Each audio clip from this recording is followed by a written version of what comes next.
Well, hello, everyone, and welcome to another episode of the Pretty Moody Podcast. We are now Hot AF. And once again, we are welcoming Dr. Michael Liebman to our community. He plays an intricate part of what he brings to the ladies of the Pretty Moody community and way beyond. Dr. Liebman is no stranger here. Welcome again. And can you please tell the ladies a little bit about yourself for those who don't know you? Well, thank you again for inviting me. It's always a pleasure to work with you and talk with you and to your community as well. My background, just for clarification, I'm not a physician, I'm a PhD, and my training and experience have all been in academia and in industry, in big pharma, and also in small diagnostics companies, and also running a breast cancer center for the Department of Defense. And then more recently, we've been involved in computer modeling of disease and development, and that's led us to create a nonprofit focused on challenges in women's health, where we're looking at development over a woman's lifetime and how that influences and interacts with diseases and development of conditions, normal and abnormal in their life. All the things that we need and have been missing. So it is so wonderful to have you working in all these different areas that are focusing on women's health, and the disparities, that we face in the women's healthcare sector. More recently, you and I have come together. We've been talking about this study with the community. Some of you are probably familiar, have probably received my emails on it, but this study is important, and I want you to just tell the ladies a little bit about the study and why we want to offer it to them and the importance of it, the impact that we want to make with it. I'm happy to share. So, when I was running the breast cancer center, one of the things that became apparent, we were working with Walter Reed, and we were working from their high risk clinic, from their surgical and oncology activities, all the way down to characterizing things with genomics and proteomics and everything else. And it was a time when there were markers like BRCA1 that everyone's heard about and the genetic influences in breast cancer. But I model systems, big systems, complex systems. And when I looked at the picture from a bigger perspective, I realized that most of the breast cancer was not related to BRCA1. Only probably less than 10% is truly genetic. And most of it is associated with perimenopause and menopause. And as I looked at that, I came to realize that we don't actually understand those normal processes of development. And as a result, don't know how to calculate their influences in something like breast cancer. And so one of the things we started to look at was how could we better understand how women translate during that process, and recognizing that perimenopause is 7 to 10 years in length for most women. And the information that we need or they need is not available from their gynecologists and obstetricians because it's never been collected. So over the years, what we've done is try to start to build a model of how women progress through perimenopause and menopause and recognize that they're going through it as individuals, not all the same way. And the challenge, of course, is that women are going to be uh, reflecting different symptoms without knowing that they're associated with the transition, and possibly even, say, with palpitations or something, go to a cardiologist when it's a normal part of that transition. And the cardiologist may not even recognize that as well. One of the reasons they don't recognize it is we don't have the data to describe it accurately. And what happens because we don't have that ability, women don't have that ability to get adequate guidance from most of their clinicians who want to help, of course, but aren't given the tools necessary, is that they turn to their friends, networks of friends. And it's a natural response. And of course, women are more than happy to share because they all understand they don't understand. And the challenge that they have from the way we look at this is that you are probably going to ask your friend, one of the first questions is typically going to be about hot flashes because 80% of all women experience hot flashes during the transition.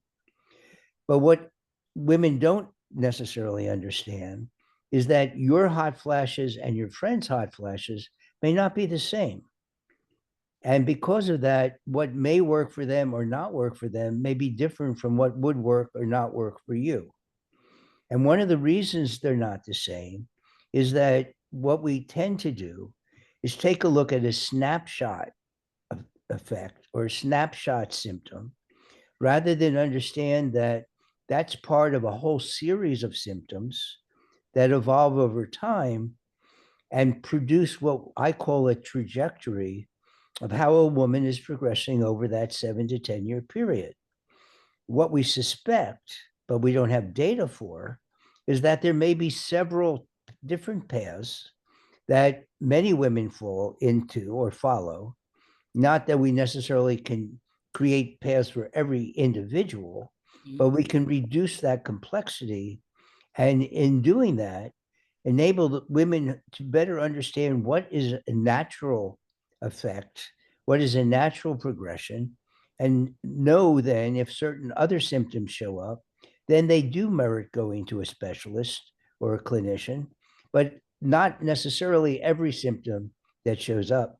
Because if we look at the simple inventories that are published by different groups, there are as many as 62 different symptoms that are associated with the perimenopause menopause transition.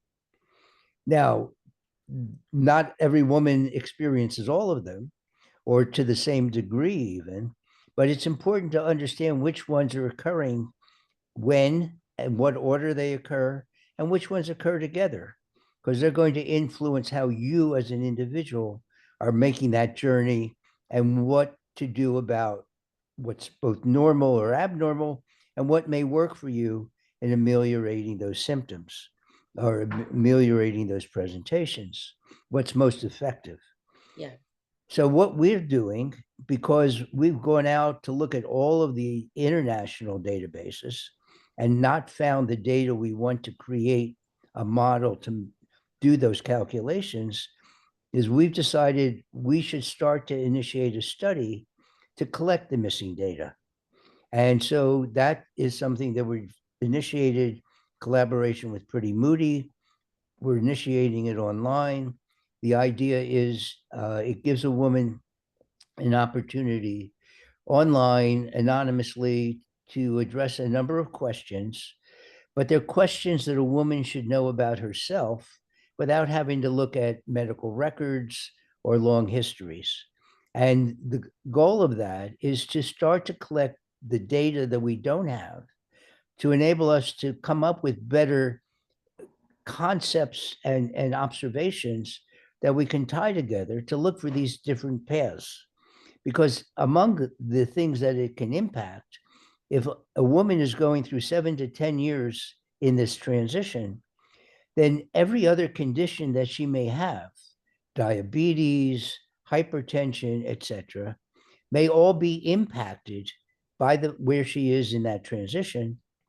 And similarly, they may impact her transition. So they're not independent factors. And yet we also know that for the most part, drugs that are developed in isolation to treat those other conditions don't necessarily take into consideration where a woman may be in that transition. So the better the data is that we have, the more complete the profile we have of how women go through that, the more accurate we can be in knowing how to prescribe things, not just for the symptoms of perimenopause, menopause transition, but for the other conditions that may present during that time period, which is roughly ages 40 to 51 in that general frame. The other aspect that comes out of that that we're interested in is that we know that there's increased risk postmenopausally for breast cancer, for cardiovascular disease, and osteoporosis. Mhm. If we understand that women are going through the transition individually, then that also should suggest that they're going to have individualized risk for breast cancer, cardiovascular disease, and osteoporosis. And being able to be more accurate in predicting their risk early gives us a better opportunity to affect changes early in that potential presentation of the condition and maybe even start to try to prevent it and understanding it in a better way as how it's tied to these other normal transitions that a woman is going through. So there's a lot of different aspects to it. And what we're trying to examine with the study is what is the right data that would give us a better understanding of how you are going through your transition and how many paths like that, how similar are other women's experiences in going through that. I think that is, first of all, that was a plethora of great information. Thank you for explaining. I could not have done that at all. But I think one of the important things is we're being looked at individually instead of being just lumped all in the Mhm. beginning. And that's been a huge part of the problem and the reason why we're getting the negative outcomes that we're getting is because we're just being lumped in into like one menopause story or one menopause journey. When, like you said, every single woman is affected differently. And the symptoms are often, our menopause symptoms are often mimicking other symptoms as well. So this is a great way to differentiate what's really happening in the overall scheme of things. So I'm so excited and I'm so happy to be a part of this study. I have seen you since we have met. It's been a couple years now. Wow, time is flying. But I have seen you just work, endlessly amongst all the other amazing things that you're doing, getting all the information, traveling all over the world and working with different groups. And I just think this is definitely going to be, a life-changing study that's going to help us get a better, more specified, clarified, story and treatment that we need in our menopause journeys. So thank you for doing all the work that you're doing. Well, and what we're doing with the way we're trying to collect the data is not just focus on the exact transition period of perimenopause and menopause, but understand even going as far back as menarche, Yes. where there may be patterns established very early at menarche or during pregnancy Yes. experiences Yes. that tie into this that we're not necessarily including at this point, Right. again, because we don't have the data. Right. The outcome of this, so that people understand, is this is being done really to inform the public, to make this a resource of data and models that can be used for the public good. It's not intended in any way to be a proprietary Right. activity. And Right. so that's why we're reaching out through groups like Pretty Moody to try to look for volunteers who would like to participate and share their experiences so that their experience can be amplified across the much larger community. Yes. Can you just tell why it's so important to go back to menarche and the effects of the hormone changes that happen in our pregnancy, why that's all like related? Well, again, what we do is we build models where there's a famous saying about the difference between known unknowns and unknown unknowns. And we're trying to deal with the unknown unknowns. And what that means is we're not satisfied with the data and the models that currently exist because they're not necessarily effective in managing symptoms or making predictions of risk and things like that. So, what we're trying to do in our modeling is identify things that haven't been incorporated that could be important.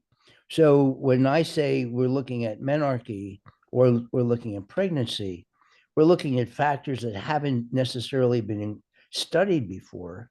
Mm. Not that I can guarantee they're going to be the most important factors, Right. but if we don't collect the data and analyze them, we'll never know how important they are. So, one example would be we know that fortunately, through the development of a number of new therapeutics and also the use of early screening, breast cancer survival is going up. Women are living much longer with breast cancer. But what isn't always recognized is that the incidence of breast cancer is also going up. Mm. So that means more women every year are being diagnosed with breast cancer. So we're not doing anything to prevent it, we're doing something to treat it. Now, that increase, even though it's slight, has been ongoing for a long time at this point. And one of the things that we've noted is, and this gets to the menarche, which is one of the first major transitions hormonally, Yes. is that the age of menarche has been decreasing globally. So women are having their first period much at much younger ages across the globe. We Wow. also note that women are having their first child, their first pregnancy later. Yeah. And so that means the period of time between the first, between menarche and the first pregnancy is continuing to increase. Again, slowly, but increasing. Now, the reason that is of possible interest, and we'd like to be able to study that more directly, is that that actually is what we call null parity. We talk about women being null parous, and we sometimes think that that means they never had a child, but what it actually is defined as never having a live birth. Mhm. And what we do know in general is that null parity is associated with an increased risk of breast cancer. Mhm. And so if we look at an earlier onset of menarche and a later first pregnancy, then that period of null parity is actually increasing slightly and correlates. So it looks the same as the increased rate of breast cancer, but we can't determine that that's causal. And I'm not saying it's causal, but it's the Right. kind of question we like to explore, but we need the data to be able to explore that effectively. Thank you for that. Thank you for that power-packed answer. And the study is going to be put on my website at prettymoody.com. I will do more email blasts to you ladies to make sure that you're getting the information, and please share the information with another woman, with your girlfriends, with your aunts, your cousins, mothers, grandmothers, whoever. Just get the information out there. The more women that we can get involved in this, the greater and better the impact. And that's the goal. It's for us to get better results, to actually be able to stand in and be a part of a study, because a lot of times we are not included in these studies. So we need to make sure that we're taking up space and being a part of this study is super, super important. You can visit Dr. Liebman's page also at IPQ Analytics if you want to learn more about the amazing and wonderful work that he's contributing. That's IPQ Analytics, and you can find his information also on the Pretty Moody website under Meet Our Experts, and that will give you a direct link to his page as well. And you can see some of the models that he's been working on, which are ever evolving because, again, he's constantly working and doing the work. So as he's working and finding new things, he's updating the model. So it's very interesting. Please go on and take a look so you can learn more about that. Dr. Liebman, what do you find the greatest impact or what do you want the greatest impact of the study to be? Well, along with other diseases we look at, what we're trying to do is enhance the transparency of the need to deal with the real complexity that exists in biology. We tend to try to reduce the complexity to make it operational. Mhm. And what we're trying to do is take away, not take away, but look under the hood to find out what really are we missing as a result. Because if everything were working, we wouldn't have to do these things. But That's we right. know that they're not working adequately. They could work better. They're maybe the best we have at present, but that doesn't mean they're good enough. And what we like to do is try to uncover what may be opportunities to improve them and make those transparent to the community, even if it means they'll start doing more research and they'll use this sort of as a seed to identify opportunities for further research as well. That's awesome. And why should women want to be a part? I think anyone should be a part. I always use the phrase that perimenopause and menopause affects 51% of the world's population directly and 49% indirectly. So it's a global condition. That's right. So the men are welcome too. That's right. Did you hear that? The men are welcome too. And I mean, I always feel like we should bring men in on our journeys anyway, because like you said, they're just as affected as we are. And the more educated they can be, the more supportive that they can be. So I love the fact that this is inclusive to the men as well. And again, ladies, you can definitely find a study on my website. I'll be talking about it more. I'll be doing more lives because we want to get as many people involved in this study as possible. It's going to be life-changing, and I keep telling Dr. Liebman that he has to change the world, and he's up for the task. So I'm excited again to be a part. I thank you for allowing me to, be a part of this and using me and my advocacy to help push this forward.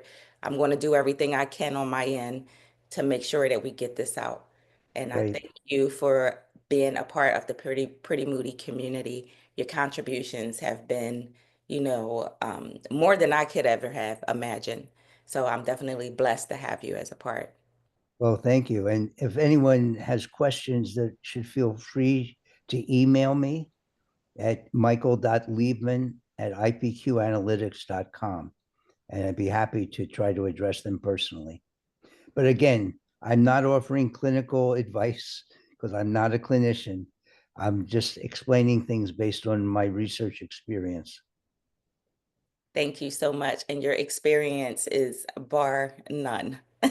I have learned more from you than I have to say, than I have from the doctors.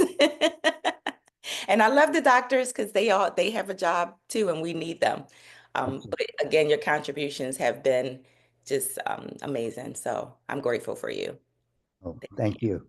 And I will put Dr. Liebman's information down in the video also so that you can have his email contact information and his website as well.